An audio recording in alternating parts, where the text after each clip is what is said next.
How well do you really know your clients? We all talk a good game about target audience, but when it comes down to it, most of us are working off of assumptions. I almost never talk about customer research because it's boring.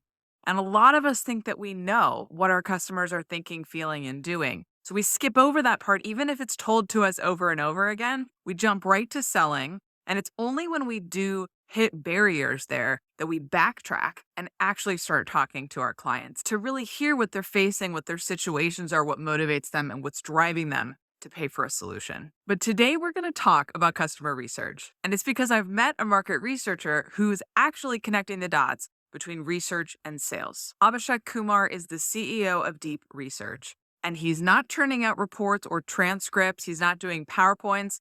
What he's doing is turning conversations into copy and case studies that actually converts leads into sales. His tagline is stop guessing what your customers want and build what they'll actually pay for. How does he do it? That's exactly what we talk about in today's episode. Abhishek and I cover how you can get in front of your clients, even the busy ones, what to talk to them about, and how to turn those discussions into deals. I'm Lex Roman. I help creative entrepreneurs make smarter marketing bets, and you're tuned in to the Low Energy Leads Show.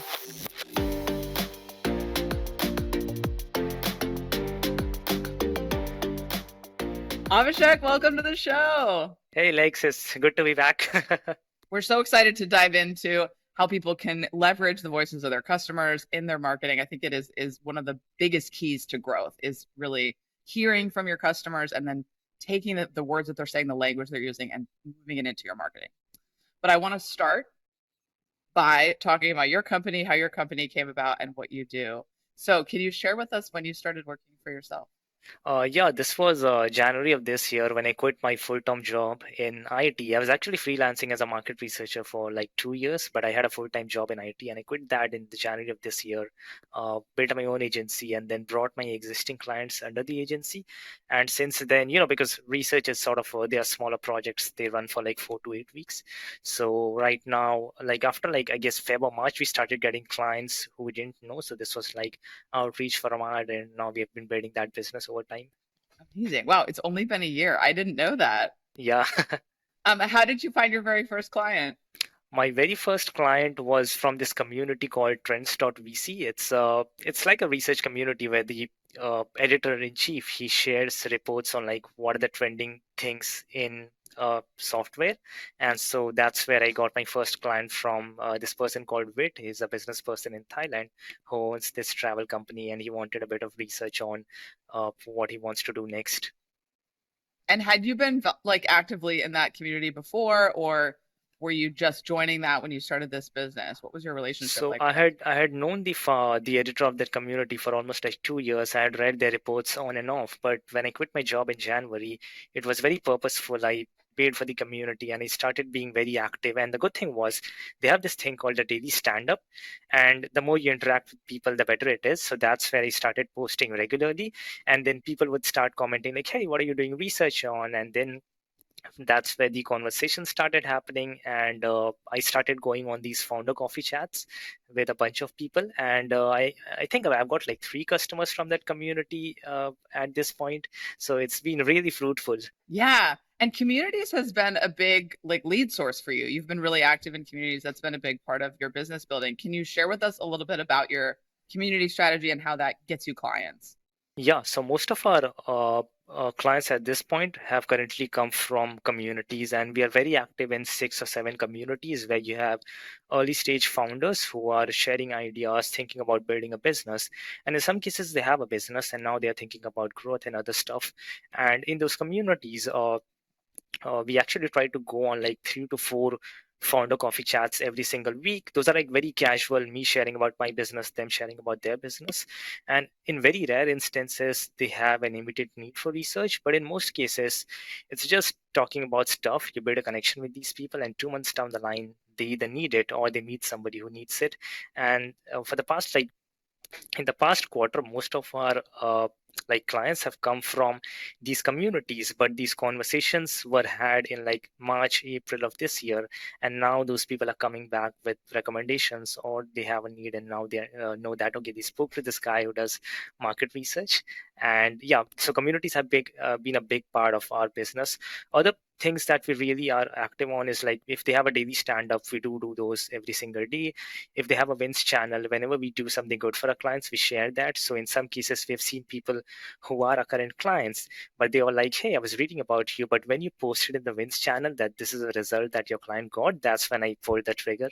Can one of the things I think, just to narrow in on that, is so unique about the way that you framed your company is that when a lot of people think about market research, they think reports, they think focus groups, they think attitudes, consumer trends, things like that.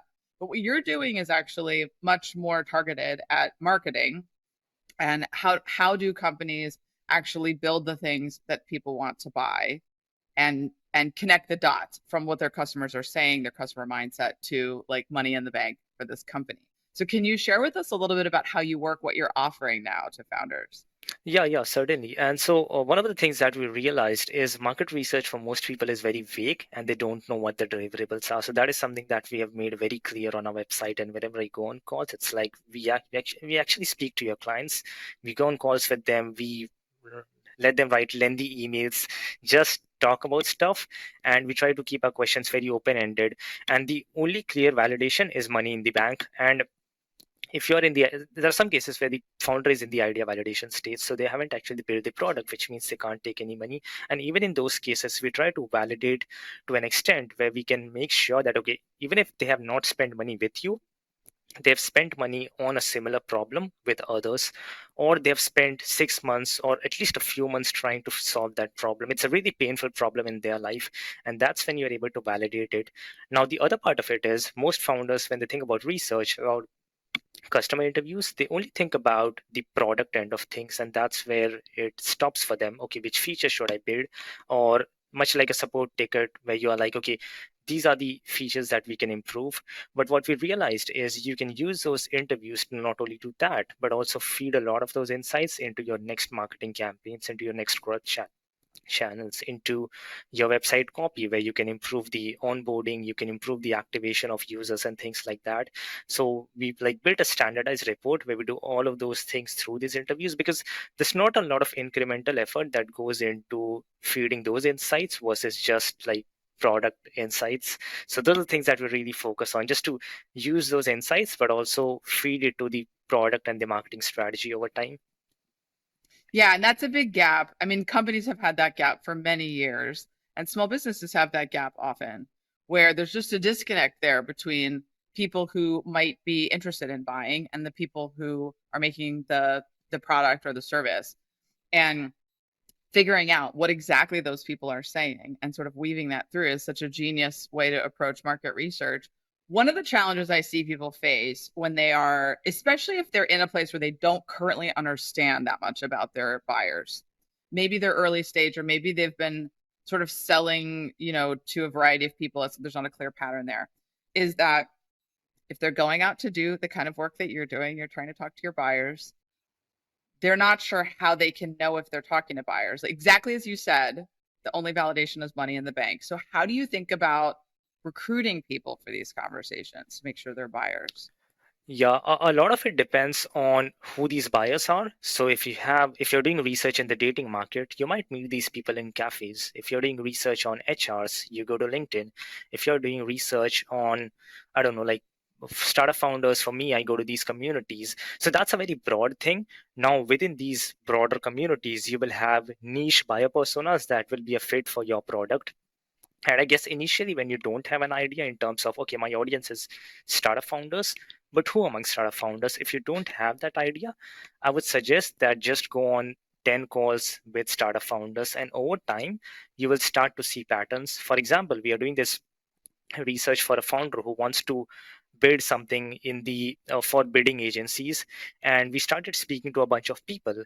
And now after like 8 or 7 or 8 calls, we have started to realize that people who have been in this agency space for more than 5 years most of their business comes through reputation, so they don't care about a new solution in the market.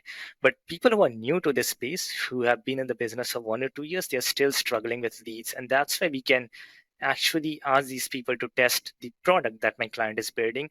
So within that broader niche, we were able to find a sub niche. Now that's not where it ends. There's certainly going to be more insights as we start speaking with more people.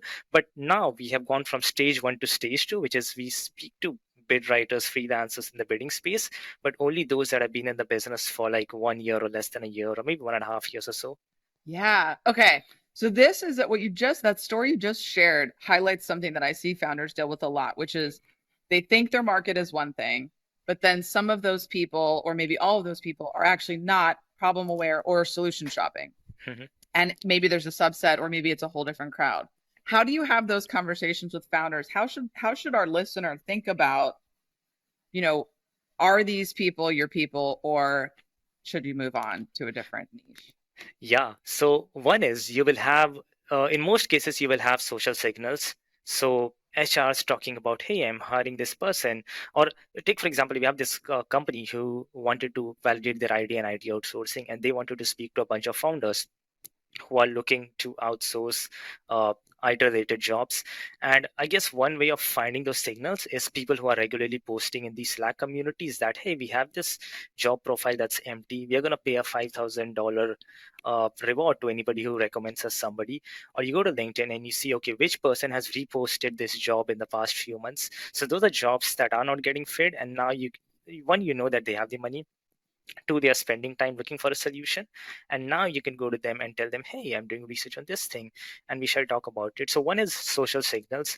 The other is, if you are building a solution, I really try to find, even if, like, take for example, going back to the bid writers example, when I speak to these people who don't have a lot of experience in this space, I'm going to find, okay, if you're looking for leads, what is the amount of money that you have spent in the past year doing that, or how much time do you spend every single week looking for leads? What are the current challenges that you have explored and are not working for you? You want to understand those things, because if they're spending a huge amount of time or money, and then you can go back to them and say, okay, this is a solution that I built, and they're more likely to use your solution. The other thing is, if you understand how much money they're spending, it gives a good insight into how you can price your own products. Because, hey, I'm spending, I don't know, $100. You go back to them and tell them, hey, you pay us $50 for this, because you're going to be one of our first customers. You're going to test this product for us, and these are the benefits that you will get from this product. And then they are like more likely to use the product. So those are the key things that I look for. Yeah, that's powerful. Just like, what are they doing now, and how closely does that map to, people who are solution shopping? It's like, oh, we're already spending money on this. We're already looking to solve this problem, right? We've explained that or shared that somewhere. What about like a lot of the folks that I work with, their customers aren't necessarily posting a lot online about that stuff. How do you think about recruiting these like invisible buyers that are out there? Those are just, it's a lot of like, it's heavy work actually. So it's like finding, okay, where these people might hang up, and then like just messaging them. So one tough scenario that we have right now is one of our clients wants to speak to tour operators, and these are a really tough bunch to get. Like, we have run an email campaign, and then we had a good open rate, but then nobody actually came up on calls. And now we said, okay, this is not working. We went to LinkedIn and we started messaging people there. And now on LinkedIn, so we basically messaged people who had already opened both of our emails. So we pulled that list, found the LinkedIn profiles, and now we are messaging people there. And that's where we have started to see responses from people. Some people are interested, some people are not.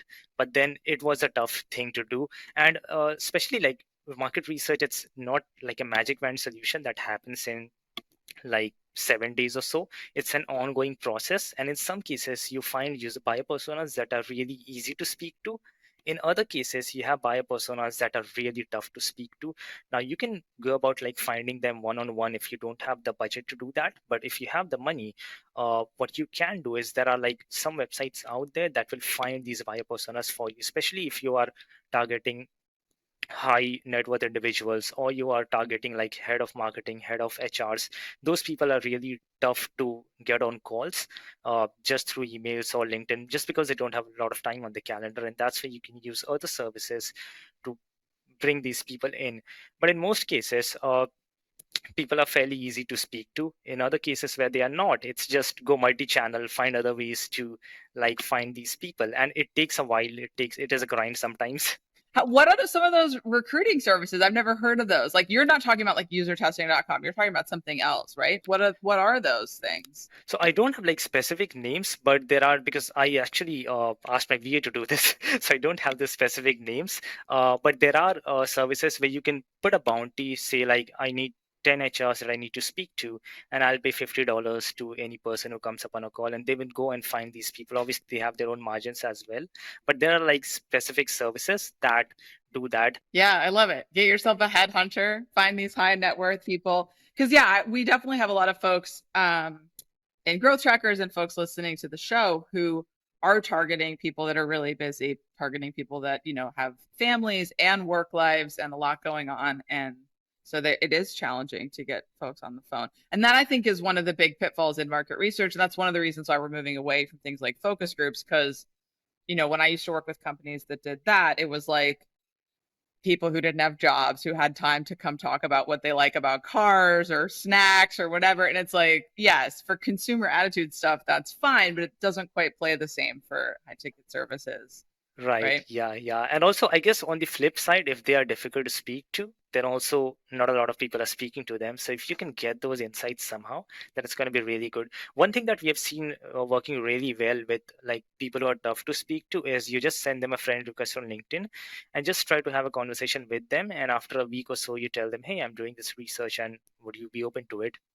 And in those cases, we have seen at least a 50% conversion rate where they are more likely to reply. I mean, research it's in a way it's transactional. Like you are asking for somebody's time to help you build a product. But if you can build a relationship with them, give them some time, like instead of just sending them a cold email and thinking, hey, this person is going to come up on a call for 30 minutes for me. Think about it, like relationship building way. And if you give them time, take it slow, it's going to happen. How do you do that outreach? Like, what kind of context do you give them in those outreach notes? So I tell them I'm doing research on XYZ, and also I tell them, okay, this is who I am, and I'm building a solution in this space, and I make it very clear that we are in the idea validation phase. We don't have anything to sell, but this is what we are looking at. And in most cases, like people are open to it. In other cases, if they're not open to it, then you certainly get a reply that like we're not interested, and that's good as well, because you don't want to spend time thinking he might give me an answer. If it's a clear no, then it's a good thing. You can move on to the other people out there. But yeah, I do give them context that we are building a solution, and then it's a very simple message of, hey, we are doing research on this, and I saw that you work in this space. Would you be willing to share 15 minutes of your time on a call, and I can ask you a few questions? If they don't reply in the second email, I tell them, if you're too busy, I can also send you questions via email. And that's where we see more conversion, because most people don't want to like hop on a call with a random stranger. But if they've opened the first email, on the second they see, okay, I can probably give them an answer via email, then they are more open to it. And also they are like happy to write lengthy answers because we've had some first touch point with them. This brings us to the sponsor of today's episode. Are you struggling to harness the full potential of LinkedIn to get the leads that you want? My sponsor this month, Janice Porter, experienced LinkedIn trainer and relationship marketing strategist, can help. As my valued podcast listener, you qualify for her exclusive offer, a 1-month free trial to her LinkedIn Advantage group program. It's an opportunity to conquer your LinkedIn challenges, supercharge your lead generation, and master networking strategies. Take advantage of this free trial and be your own success story by visiting podcastadvantage.janiceporter.com today. Let's talk about what that conversation is. One of the things that for our listener, they're probably interviewing their own customers. So often I see people sort of like, they get excited about their business. They want to like get you excited about it, but we want to avoid that in a research context, right? So what are some of the questions you're asking to try to validate this person has the problem, they're solution shopping, or they have solution shop? Yeah. So I guess when you're trying to validate an idea, think of this as just trying to understand your customers and forget about your solution at all. In the very beginning, for the first few questions, you want to understand who that person is, what they do for a time, what were they looking for when they came across your solution, or if you're trying to validate an idea, what are the other solutions they have looked at and why it hasn't worked out for them. You want to understand all of that context before you even talk about your solution. And the reason why that's important is because, as founders, we really cling to our ideas, and, our product is the best one. And that's when we sort of do research, but it's not very fruitful, because then you might ask questions like, hey, do you like this? And on the other, if the other person is agreeable, then he's like, yeah, I like this. If those kinds of insights are not very useful, whereas if somebody is critiquing you, telling you, okay, this is what I love, this is why I love this homepage, or this is why I love this particular feature in the product, this is why I don't like this might be a blocker. You want to understand all of these things without falling in love with your own ideas. And also, don't ask like questions where you sort of feed answers into their mouth. Just ask open-ended questions. If you are trying to show them a UI, just share your screen and tell them, okay, what do you think about this? What thoughts come to your mind? What's understandable, what's not understandable, and things like that. You want to like get a lot of insights. In some cases, what I've seen is you hop on your first few calls and you get a really good response out there, and the person is ready to buy, and then you immediately start thinking about sales. And I don't think you should do that at that point, because it's too early to say, like, when you've had less than 5 calls, it's too early to say if you've actually validated the idea. So hold your horses, 2 more calls, at least 10 of those, and then you can start to see patterns on, okay, this is what these people are saying, this is what these people are not. And take some time to like digest all of that information. If you're building a good product, sales are obviously gonna come, but like, don't jump to conclusions immediately. What about for people who already have something? So a lot of the folks listening right now, they already have something in place. So they're not necessarily like pre-idea or service, pre-product, for example. They're actively working in their business and they're just trying to understand, like, how do I get people buying easier? How do I find like my real excited problem aware solution shopping buyer? One of the things you talked about earlier was like the idea of like they're already spending money on this, or they're already solution shopping for this kind of thing. So what are some ways that you validate that, like in the call, that they're like gonna spend money on this? Yeah, I'll take you through my personal example of how I went through like validating ideas along the way and then building my services. So in the beginning of like last year, I was selling customer interviews. Like, that is what I was selling as a service, and people were paying somewhere around like $500 for this service, because in their mind they were like, they are doing the research, but I as a founder don't want to speak to people. So Abhishek is going to come and he's going to speak to my customers. So that was my buyer persona. Any founder who wants me to speak to their customers, I'll do that. And now I started thinking about, okay, what is the value that I'm providing? And I go on these calls. I have a lot of insights. I ask all these questions. Maybe I'm the best person to feed those insights back into the product recommendations and the marketing recommendations as well. And so I went back to these founders. Told them, okay, this is what I'm doing, and now it's going to be $4,000. And they're like, well, it's too much because all of my existing customers at that time were indie hackers. So these were like people building like solo businesses, building like smaller software products, and they didn't have the money to do that. Now, for me as a service provider, that was a problem. And so I started interviewing a bunch of founders who were building scalable startups, or founders who had sold their business and now they were thinking of a new idea. So in these cases, they have either raised money or they already have money through a business that they sold. And that's where I was able to charge from somewhere around like 500 to 4,000.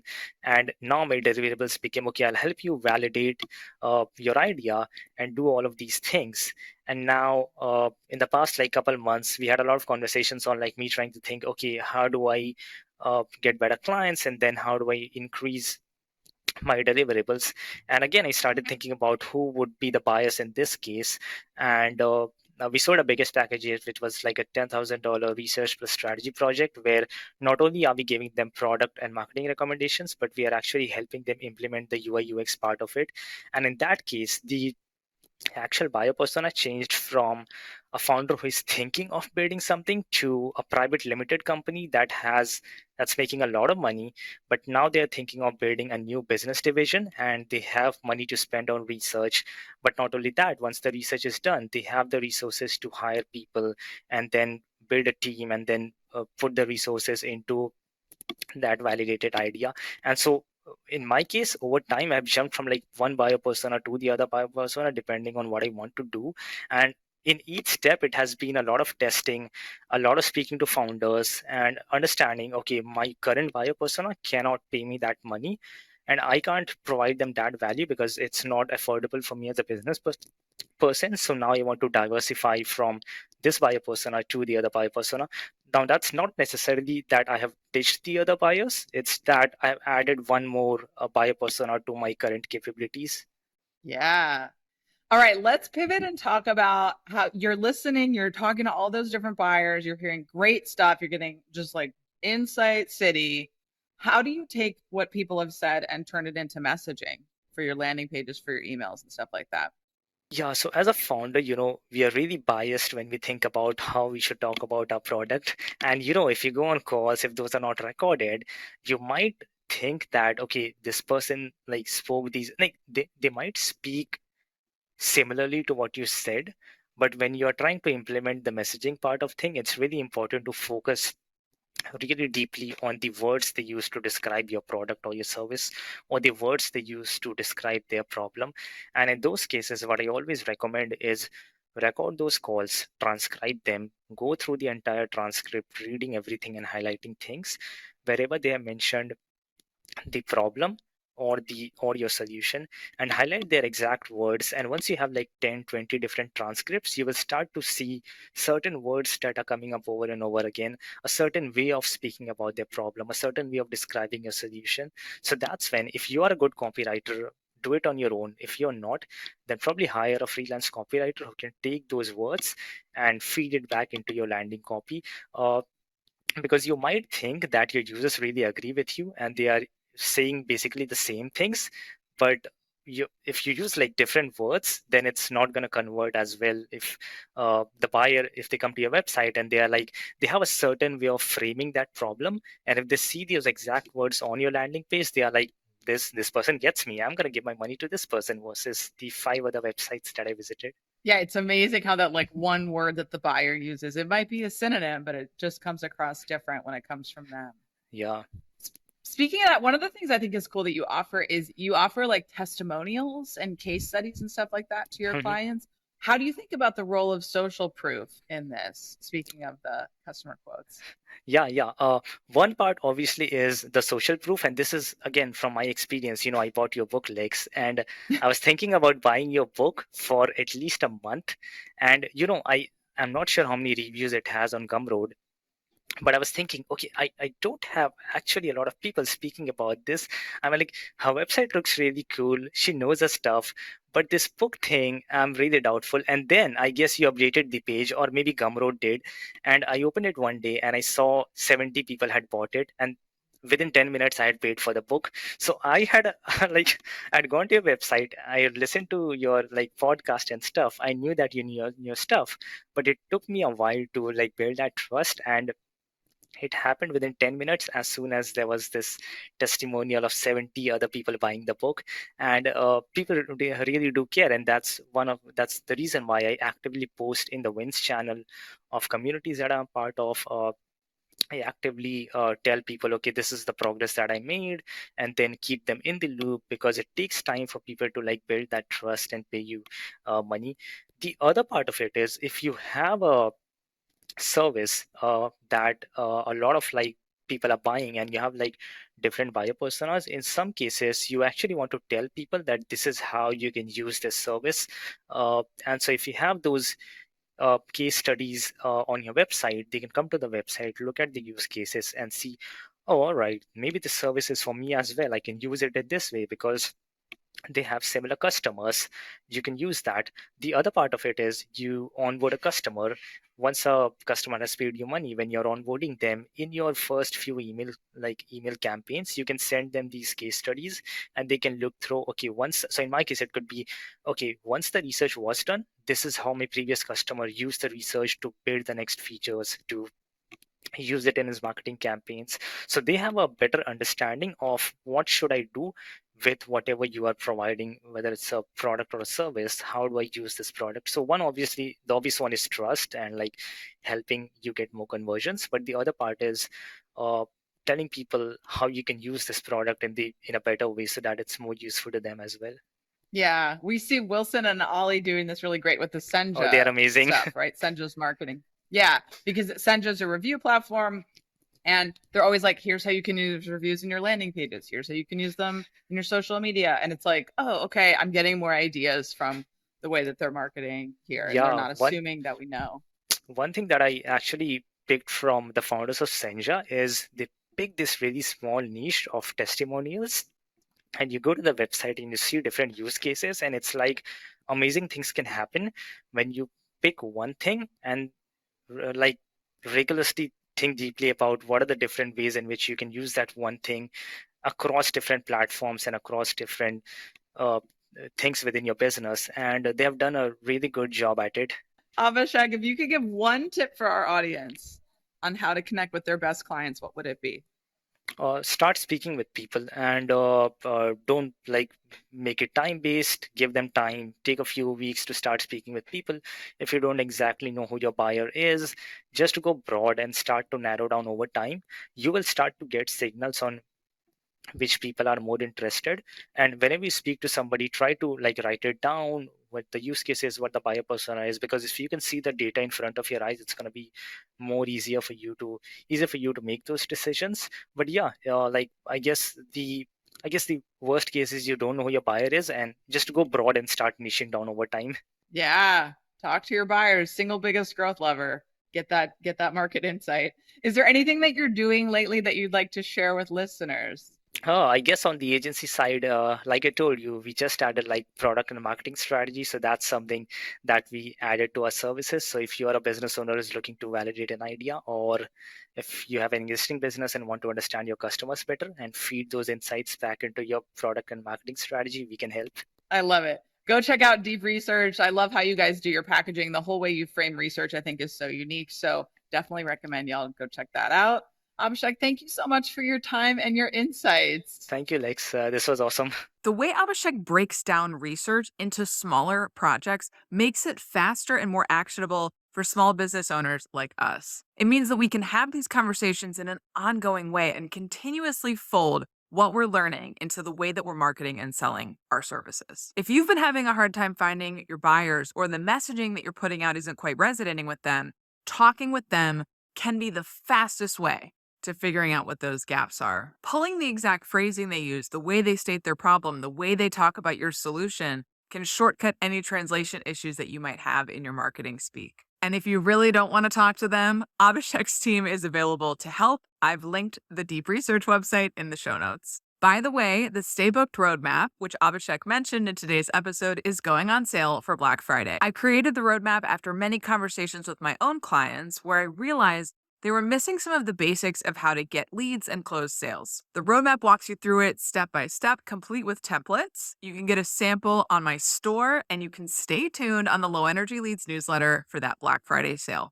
If you liked this episode, you might also like the show I did about how wrong I was about my own ideal clients. I talk about some of the warning signs that I miss and how you can avoid my same mistakes so that you can move on from browsers quickly and spot your buyers faster. Until next time, keep your energy low until you know the value will be high.